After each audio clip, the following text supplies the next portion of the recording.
नमस्कार दोस्तों, स्वागत है आप सभी का हमारे यूट्यूब चैनल ऑब्जेक्टिव सेंटर पर। जैसा कि आप लोग देख पा रहे हैं, ये हमारा वेल्डिंग का जो प्रीवियस ईयर में आए हुए क्वेश्चन है, उन्हीं का यह सीरीज चल रहा है। तो जिन लोगों ने पहला वीडियो नहीं देखा है, वो लोग इस आई बटन पर क्लिक करके देख सकते हैं, या हमने डिस्क्रिप्शन बॉक्स में लिंक दिया है, तो आप उस लिंक पर क्लिक करके आप अपना प्लेलिस्ट में जाके देख सकते हैं सारे वीडियो एक लाइन से। तो ये पहला वीडियो हमने अपलोड कर दिया है, ये हमारा दूसरा वीडियो है। तो चलिए उसी के आगे हम लोग शुरू करते हैं। 31 नंबर का क्वेश्चन है, तेल युक्त फर्श को निम्न में से किससे साफ करना चाहिए? रेत से, जल से, कॉटन वेस्ट से, CO2 से। तो तेल युक्त फर्श को जिससे हमें साफ करना चाहिए वो रहता है हमारा रेत। तो तेल युक्त अगर फर्श है तो उसे हमें रेत से साफ करना चाहिए। रेत से साफ करने पर पैरों में स्लिप कम होता है। सॉफ्ट फ्लोर या मशीन की ठीक से सफाई न होने के कारण भी दुर्घटना हो सकती है, अतः कार्यशाला में सफाई का विशेष ध्यान देना जरूरी होता है। अब है 32 नंबर का क्वेश्चन कि यदि एक मरीज मुंह से मुंह श्वसन प्रक्रिया पर सही प्रतिक्रिया ना करे तो प्राथमिक उपचार में क्या करना चाहिए? तो देखिए, अगर मुंह से मुंह श्वसन प्रक्रिया पर सही प्रतिक्रिया नहीं हो रहा है तो हमें सबसे पहले क्या करना चाहिए कि उसे चिकित्सा सहायता खोजना चाहिए। तो यहाँ पे हमारा ए आंसर करेक्ट हो जाएगा कि यदि एक मरीज मुंह से मुंह श्वसन क्रिया सही से नहीं कर रहा है तो प्राथमिक उपचार को तुरंत चिकित्सा सहायता खोजना चाहिए। मुंह से मुंह श्वसन क्रिया में सर्वप्रथम पीड़ित व्यक्ति का मुंह अच्छी तरह से साफ कर लें।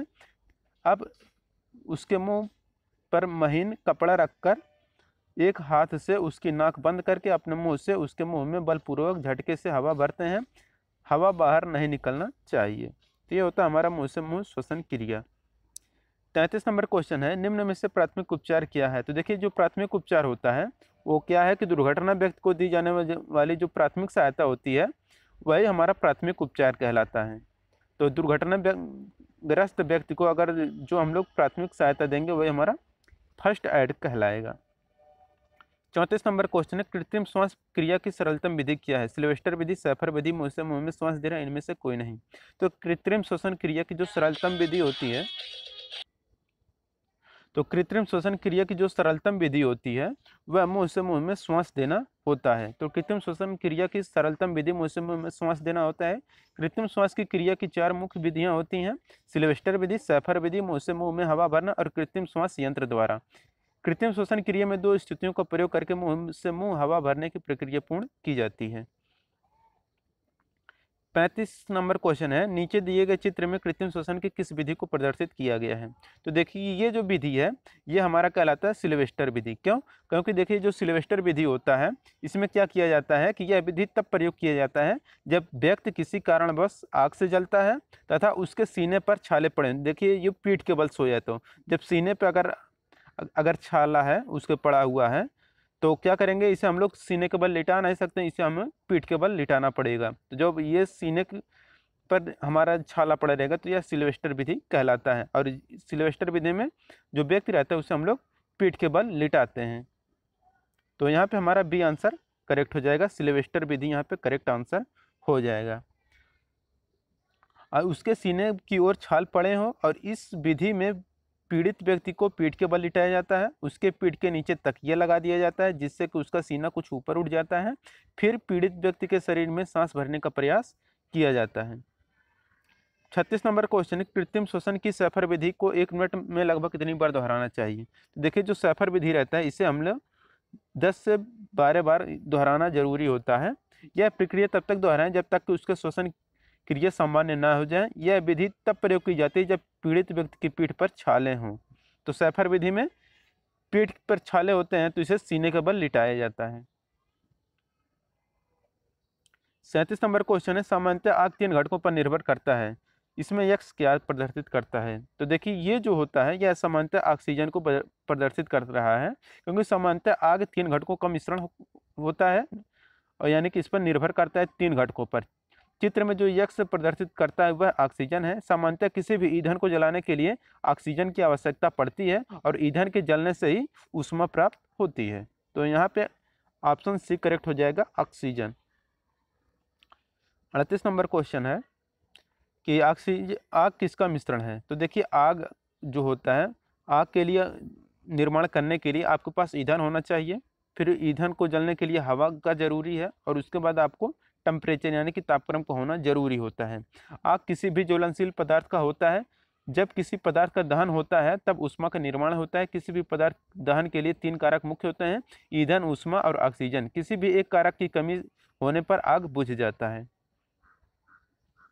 39 नंबर क्वेश्चन है कि श्रेणी बी आग को बुझाने के लिए किसका प्रयोग किया जाता है। तो देखिए श्रेणी बी का जो आग लगता है इसे हम लोग कब यूज करते हैं, कब यूज करते हैं, जब द्रवों से आग लगती है, कोई भी द्रव हो या लिक्विड हो, इसी को बोल सकते हैं। तो श्रेणी बी को आग बुझाने के लिए हम लोग यहाँ पे जो यूज कर सकते हैं वह झाग वाले यंत्र यूज कर सकते हैं। श्रेणी बी के अंतर्गत ज्वलनशील द्रवों एवं मिट्टी का तेल, डीजल, पेट्रोल आदि से लगी वाली आग आती हैं। इस प्रकार की आग को जल की बौछार से नहीं बुझाया जा सकता है। तो झाग वाले यंत्र यहाँ पर हमें प्रयोग करना चाहिए श्रेणी बी की आग को बुझाने के लिए। श्रेणी डी को आग को बुझाने में कौन सा ईंधन प्रयोग करेंगे, प्रयुक्त ईंधन कौन सा है। तो श्रेणी की आग में जो प्रयुक्त ईंधन होता है कौन सा होता है। तो देखिए जो श्रेणी डी के अंतर्गत आता है उसमें आपका धातुओं का और इलेक्ट्रिक का ये दोनों आते हैं। तो धातुओं हमारा मैग्नीशियम, जिंक और रासायनिक पदार्थ ये सभी आ गए, और यहाँ पे बिजली भी आ जाता है। तो यहाँ पे ए आंसर करेक्ट हो जाएगा कि श्रेणी डी की आग में प्रयुक्त ईंधन मैग्नीशियम, जिंक आदि रासायनिक पदार्थ होते हैं। श्रेणी डी के अंतर्गत बिजली की तारों, उपकरणों एवं अन्य धात्विक पदार्थों से लगी आग होती है। इस आग को बुझाने के लिए CO2, शुष्क चूर्ण एवं CTC प्रकार के अग्निशामक यंत्र प्रयोग किए जाते हैं। इसके अतिरिक्त शुष्क रेत भी प्रयोग किया जाता है। 41 नंबर क्वेश्चन है, निम्न में से कौन सा आग लगने का कारण नहीं है। तो देखिए जो आग लगने का कारण नहीं है यही आपको बताना है। तो आग लगने का कारण है कि फ्यूज तार के रूप में अगर आप पतले तार प्रयोग कर रहे हैं तो यह आपका आग लगने का कारण नहीं है। जबकि अगर विद्युत परिपथ में अति भार का प्रयोग में ला रहे हैं तो भी आपका आग लग सकता है। तो ताप यंत्रों का असावधानी पूर्वक प्रयोग कर रहे हैं तो भी आपको आग लगने का कारण हो सकता है। तो यहाँ पे हमारे बी आंसर ही यहाँ पे सुटेबल होगा कि फ्यूज तार के रूप में पतले तार का प्रयोग करना यही हमारा आग लगने का कारण नहीं है। अब यहाँ पे है हमारा 42 नंबर का क्वेश्चन कि ये जो फिगर दिख रहा है यह किस श्रेणी का है आग का। तो श्रेणी ए है कि बी है कि सी है कि डी है, यही आपको बताना है। तो यहाँ पे आप लोग देख सकते हैं कि ये क्या है, हमारा एक गैस है। तो देखिए जो गैस आगे लगती हैं वो हमारा क्लास सी के अंतर्गत आता है। क्लास सी में हमारा अगर ठोस से आग लग रहा है तो क्लास सी के अंतर्गत, द्रवों से लग रहा है तो हमारा क्लास बी के अंतर्गत, गैस से लग रहा है तो क्लास सी के अंतर्गत, और अगर बिजली के झटके या बिजली से या धातुओं से लग रहा है तो हमारा क्लास डी के अंतर्गत आता है। तो यहाँ पे हमारा गैस है तो यह हमारा क्लास सी के अंतर्गत आएगा। तो सी है तो यहाँ ऑप्शन नंबर बी करेक्ट हो जाएगा कि श्रेणी सी की आग है ये जो फिगर दिख रहा था। ये कह रहा है कि श्रेणी डी की आग को बुझाने के लिए सबसे उपयुक्त आग बुझाने वाला यंत्र कौन सा है। तो देखिए श्रेणी डी की आग को बुझाने के लिए जो उपयुक्त अग्निशामक यंत्र होता है समझ लीजिए वो रहता है कि कार्बन टेट्राक्लोराइड वाला आग बुझाने वाला यंत्र हमें प्रयोग करना चाहिए। तो श्रेणी डी की आग को बुझाने के लिए सबसे उपयुक्त कार्बन टेट्राक्लोराइड टाइप का आग बुझाने वाला यंत्र प्रयोग करना चाहिए। इसी को हम लोग CTC एक्सटिंग्विशर भी बोलते हैं। इसके अतिरिक्त शुष्क रेत का भी प्रयोग किया जाता है, और झाग वाले यंत्र या जल की बौछार का प्रयोग इस प्रकार की आग को बुझाने के लिए हम लोग नहीं करते हैं। तो श्रेणी डी की अगर है आग तो उससे हम लोग जल की बौछार के द्वारा नहीं बुझाते हैं। क्यों? क्योंकि वहाँ पे अगर बिजली है तो बिजली में अगर आग पानी से अगर बुझाएंगे तो आपको खुद ही करंट लग जाएगा। तो यहाँ पे 44 नंबर का नेक्स्ट क्वेश्चन है कि इलेक्ट्रिकल केबल में आग लगने वाली आग को बुझाया जाता है किससे। तो देखिए अगर इलेक्ट्रिक केबल है अगर उसमें आग लगी है तो उसको बुझाने के लिए हम लोग CTC आग बुझाने वाले यंत्र प्रयोग करना चाहिए। तो यहाँ पे हमारा सी आंसर करेक्ट हो जाएगा। श्रेणी डी के अंतर्गत बिजली के तारों, उपकरणों आदि धात्विक पदार्थ से लगने वाली आग होती है। इस आग को बुझाने के लिए CO2 और शुष्क चूर्ण का भी प्रयोग करना चाहिए।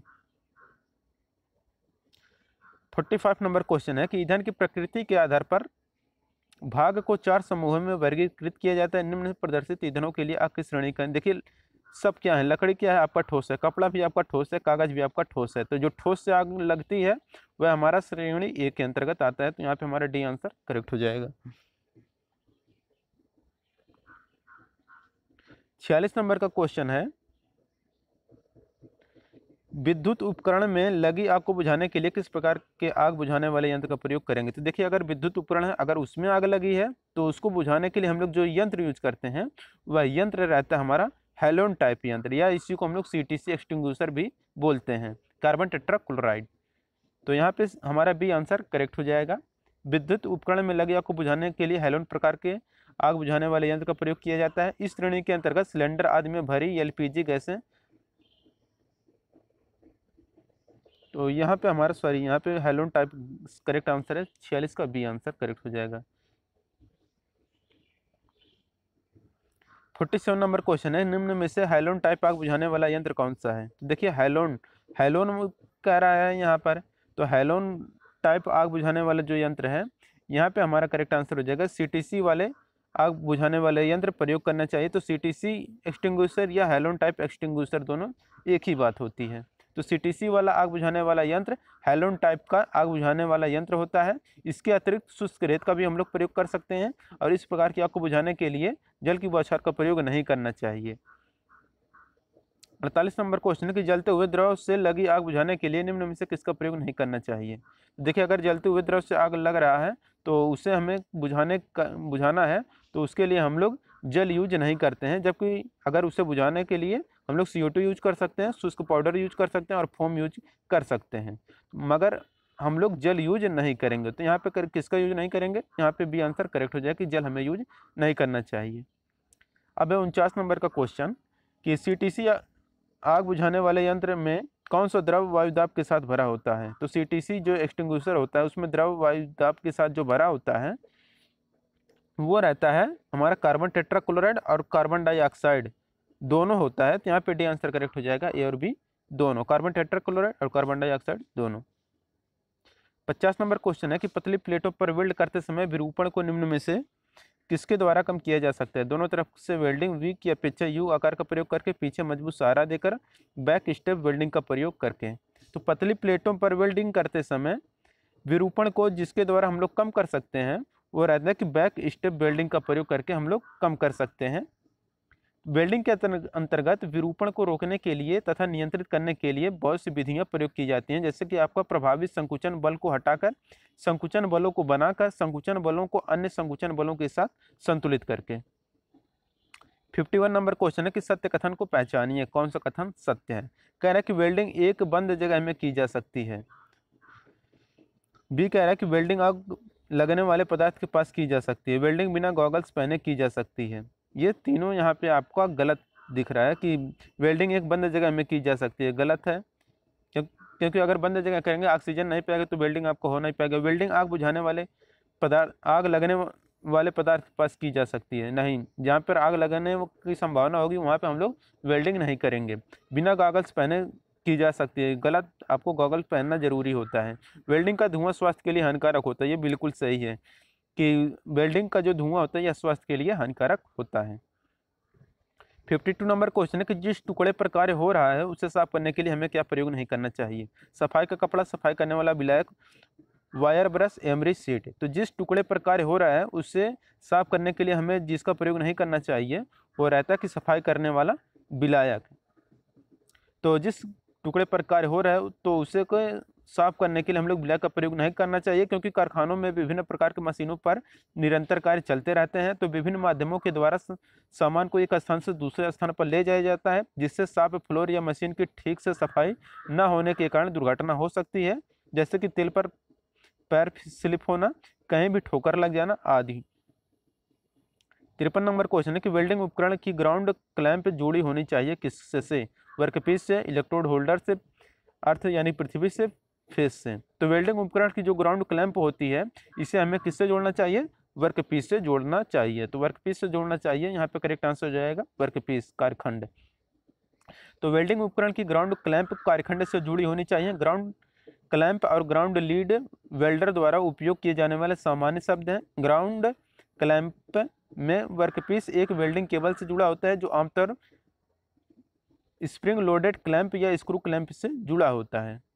अब हमारा 54 नंबर का क्वेश्चन जो कि UPSSC ट्यूबवेल ऑपरेटर में आया हुआ क्वेश्चन है कि एक वेल्डर को वेल्डिंग करते समय क्या पहनना जरूरी होता है? वेल्डिंग हेलमेट, सुरक्षा कपड़ा, सेफ्टी ग्लव्स, उपरोक्त सभी। तो देखिए जो वेल्डिंग करता है व्यक्ति उसे वेल्डिंग हेलमेट और सुरक्षा कपड़ा और सेफ्टी ग्लव्स इन सभी का पहनना जरूरी होता है। यहाँ पे डी आंसर करेक्ट हो जाएगा। अपनी सेफ्टी के लिए वेल्डिंग हेलमेट, सुरक्षा कपड़े और सेफ्टी ग्लव्स इन सभी का प्रयोग करना चाहिए।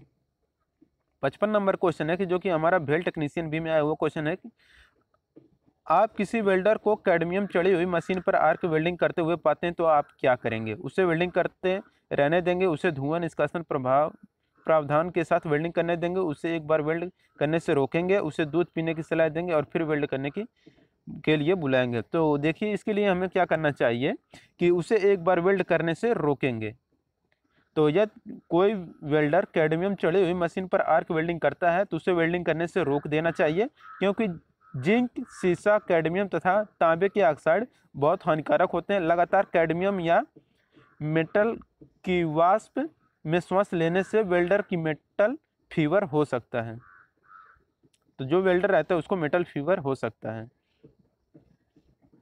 56 नंबर क्वेश्चन है कि ये जो यक्स भाग है इसका नाम आपको बताना है। तो देखिए ये जो फ्लेक्सिबल भाग यहाँ पे दिख रहा होगा, ये आपको देखिए हम जो रेड कर रहे हैं, तो ये जो भाग होता है ये क्या होता है, चमड़े का एप्रन होना जरूरी होता है। तो ये चमड़े का एप्रन है।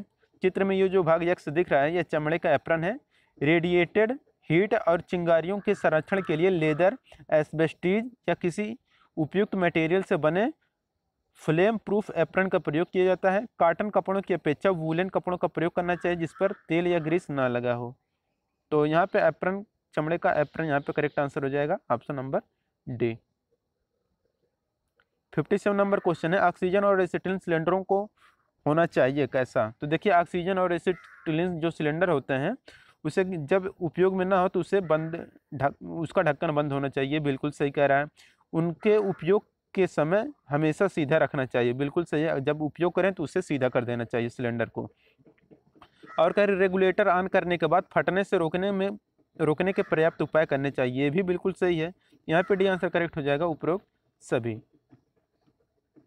58 नंबर क्वेश्चन है क्या वेल्डिंग के समय नायलॉन के कपड़े पहनना उपयुक्त है? तो देखिए जो कह रहा है यहाँ पर कि वेल्डिंग के समय नायलॉन के कपड़े पहनना उपयुक्त है या नहीं, तो नहीं, क्योंकि इसमें जो नायलॉन का कपड़ा होता है उससे आग जल्दी पकड़ लेता है, तो आपको भी पता होगा। तो यहाँ पे सी आंसर करेक्ट हो जाएगा कि वेल्डिंग के समय नायलॉन के कपड़े नहीं पहनना चाहिए, क्योंकि नायलॉन के कपड़ों में आग जल्दी पकड़ता है। वेल्डिंग करते समय ढीले कपड़े नहीं पहनना चाहिए। कारखाने में कार्य की आवश्यकता के अनुरूप ही कपड़ों को पहनना चाहिए। 59 नंबर क्वेश्चन है यदि आपको कोई खराब यंत्र या खतरनाक नजर आता है तो आपको क्या करना चाहिए? इसे स्टोर में वापस कर देना चाहिए, एक बार प्रयोग करके देखना चाहिए, इसे बाहर ले जाकर सुधारवाना चाहिए और इसकी जानकारी देना चाहिए। तो यहाँ पे यही करेक्ट आंसर हो जाएगा कि अगर कोई यंत्र है, अगर वह खराब हो चुका है या खतरनाक नज़र आ रहा है तो इसे हमें बाहर ले जाकर उससे सुधार करना चाहिए, और जब ये सुधार हो जाए तो हमें उसे यूज करना चाहिए। तो इसे हमें बाहर ले जाकर सुधरवाना चाहिए और इसकी जानकारी दूसरे को देना चाहिए जो खराब यंत्र हैं या खतरनाक यंत्र हैं। 60 नंबर का क्वेश्चन कह रहा है यहाँ पर कि वेल्डिंग प्रक्रिया के प्रयोजन हेतु हाथ से की जाने वाली धातु आर्क वेल्डिंग विधि के साथ वेल्डिंग मापकों के माप के दौरान वेल्डिंग इंस्पेक्टर वोल्टेज को मापेगा। यथासंभव वेल्डिंग आर्क के निकट, वेल्डिंग केबल पर कहीं भी, वेल्डिंग संयंत्र पर हमेशा वोल्टमीटर से, यथासंभव वेल्डिंग टर्मिनलों के निकट। तो वेल्डिंग प्रक्रिया के प्रयोजन हेतु हाथ से की जाने वाली धातु आर्क वेल्डिंग विधि के साथ वेल्डिंग मापकों के मापन के दौरान वेल्डिंग इंस्पेक्टर आर्क वेल्डिंग के निकट वोल्टेज मापता है। तो यथासंभव वेल्डिंग आर्क के निकट मापता है। यहाँ पे हमारा ए आंसर करेक्ट हो जाएगा। दोस्तों अगर ये वीडियो आपको पसंद आया तो वीडियो को लाइक कर दें। अगर आप हमारे चैनल पर नए हैं चैनल को सब्सक्राइब कर लें, और डेली आप लोग सुबह 7 बजे लाइव आ जाया करें। और वीडियो कैसा लगा आप हमें कमेंट बॉक्स में ज़रूर बताएं। मिलते हैं नेक्स्ट वीडियो के साथ। Thank you.